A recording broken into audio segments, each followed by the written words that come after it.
युग बदल रहा है, युग बदल रहा है। सवेरा निकलने वाला है, रात्रि समाप्त होने वाली है, फूल खिलने वाले हैं, चिड़िया चहचहाने वाली है, प्रातःकाल से उषा का आविर्भाव होने वाला है।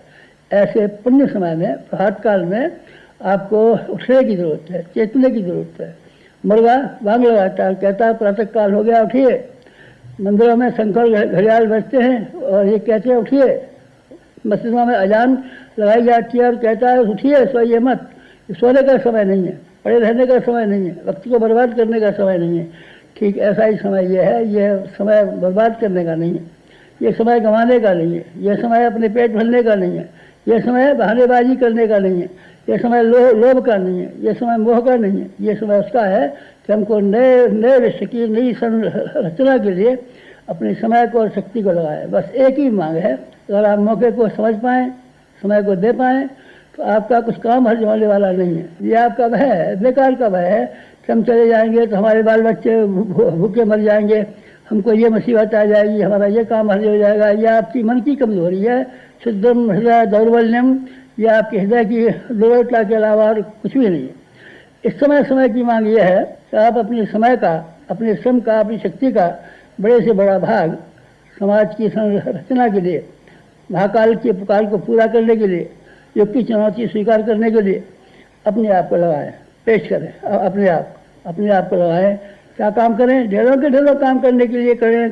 काम की आपको क्या बताएं, आप जहाँ रहते हैं उसमें से ही पेट भरने के लिए थोड़ा समय चाहिए आपको। उस समय को बचाने के बाद में जहाँ आप रहते हैं वहाँ भी बड़ा काम कर सकते हैं। आप ज़्यादा समय लगाना चाहें तो हमारी शक्तिपीठ है, हमारा पेट का जो रहेगा, बाबा पेट मत चल रहा है। पेट नहीं, आदमी की नीयत खराब है। आदमी का पेट की कोई समस्या नहीं है, किसी के सामने समस्या नहीं है। चिड़िया के सामने पेट भरने की कोई समस्या नहीं है, हाथी के सामने पेट भरने की कोई समस्या नहीं है, किसी के सामने कोई पेट भरने की समस्या नहीं है। फिर इंसान के सामने पेट भरने की समस्या क्या आएगी? आपके बहानेबाजी मत बनाइए। पेट भरने की हमको दिक्कत पड़ेगी और हमारा ये गुजारा कैसे होगा और हमारी जिम्मेदारियाँ कौन पूरी करेगा और हमारे घर का क्या होगा, या बहानेबाजी मत बनाइए। आप नहीं भी रहेंगे, मर जाएंगे तो अभी आपके बच्चों का पालन होगा, आपके घर वालों का पालन होगा, आपके बिना कोई भूखा नहीं मरने वाला है। आपने हो तो विश्वास करके देख लीजिए। आज इसी की पुकार है। आज कुछ कहना है आपसे और कुछ कहना नहीं है। एक कहना है कि आप समय का थोड़ा हिस्सा अपने खर्च के लिए रखिए, ज़्यादा हिस्सा समाज के लिए लगाइए, देश के लिए लगाइए, धर्म के लिए लगाइए, जनजागृति को के लिए लगाइए और लोक मंगल के लिए लगाइए। इस काम के लिए आप समय लगाएंगे तो मैं आपको यकीन दिलाता हूँ कि आप नफ़े में रहेंगे।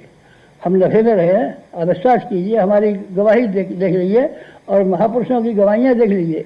गांधी जी ने वकालत की होती तो गांधी जी वकील के वकील लगे होते। विनोबा ने उसी तरह का जिंदगी जी होती है तो शायद कई अध्यापक लगे होते। सरदार वल्लभ भाई पटेल मामूली वकील से वकील रहे होते, लेकिन सारे के सारे महापुरुषों ने अपने आप को लोक मंगल के लिए आगे बढ़ाया तो नफ़े में रहे, नुकसान में तो नहीं रहे। नहीं, कोई नुकसान में नहीं रहा। महापुरुषों में से एक भी नुकसान में तो नहीं रहा। आप लोगों में अगर साहस हो, आप लोगों में त्याग की भावना हो और आपकी विवेकशीलता जगी हो और आप मौके को पहचानते हो तो आप समझ लीजिए ये युग संधि की बेला है, युग बदल रहा है। इस समय में आप जैसे भावनाशील व्यक्तियों की बेहद आवश्यकता है। आप समय दीजिए। इस काम के लिए आपको ही आगे आना पड़ेगा। इस काम को कोई और नहीं कर सकता, आप ही कर सकते हैं, आपको ही करना चाहिए। यही अनुरोध लेकर के आपके सामने में हाजिर हुआ, ये कहने के लिए कि आप समय के बारे में कंजूसी मत कीजिए। समय को भगवान के काम में लगाइए। भगवान ने आपको पुकारा है, समय ने आपको पुकारा है, युग ने आपको पुकारा है, महाकाल ने आपको पुकारा है और इसीलिए पुकारा है कि आप दुनिया की गई गुजरी समस्या को ऊंचा उठाने के लिए, गए गुजरे लोगों को ऊंचा उठाने आगे बढ़ाने के लिए अपने आप को आगे बढ़ाइए। अपने आप को त्याग के चबूतरे पर खड़ा कीजिए और ये कहिए कि हम हैं जो कुछ बड़ा काम करेंगे। आप बड़ा काम करेंगे तो आप बड़े नफ़े में रहेंगे। हमने बड़ा काम करने के लिए आरंभ से ही कदम बढ़ाइए और हम बड़े नफ़े में रहे। आप भी बड़े कदम उठाइए, बड़ी हिम्मत कीजिए और बड़े कामों के लिए अपने आप को समर्पित कीजिए। देखिए फिर आप कितने नफ़े में रहते हैं, कितने खुशहाल रहते हैं, कितने प्रसन्नचित्त रहते हैं, कितना आपको संतोष मिलता है।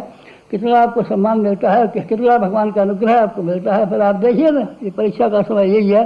अगर आपकी हिम्मत हो और अगर आपका विवेक आपकी गवाही दे, सलाह दे, तो आप ज़रूर, मेरी प्रार्थना है कि आप कदम बढ़ाएं और अपने समय को अपने घरेलू कामों में लगाने की अपेक्षा बड़े कामों के लिए, नए युग के निर्माण जैसे बड़े काम के लिए लगाने की